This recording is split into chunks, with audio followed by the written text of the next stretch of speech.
What is the number one thing your clients need help with? Is there, if you drill it down, is there some overarching theme of what? Communication. Yeah. Typically Yeah. with the ex, but often too with their kids. Especially if you've been in this marriage. Learning how to talk to your kids after you're separated is a whole different thing, right? Like you have to learn not to talk bad about the other parent, even if it's something like, oh my God, they're always late, or, you have to do that.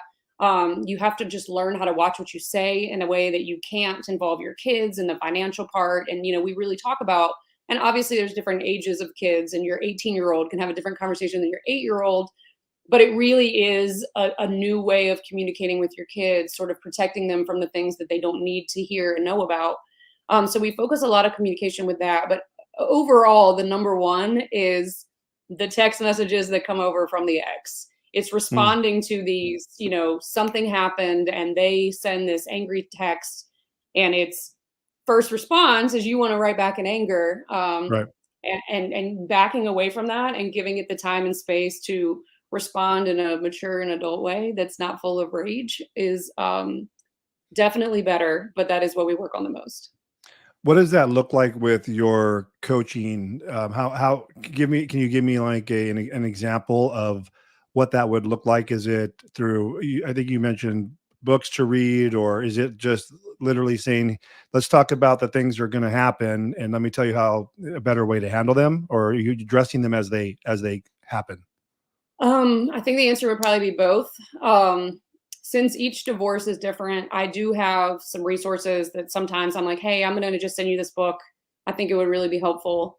Most of the time, we're just talking through those things. And again, the thing that I find, divorce is so unpredictable. Like I can talk to my client and everything's fine. And then right then they find out, the next day you find out that the ex has moved on, that there's someone else in their lives you didn't know about it. Somebody saw them at the local restaurant, or your child is like, oh, well, my dad's friend, or you know what I mean? Like things happen so quickly, as a coach, like that's what I'm designed to help with, right?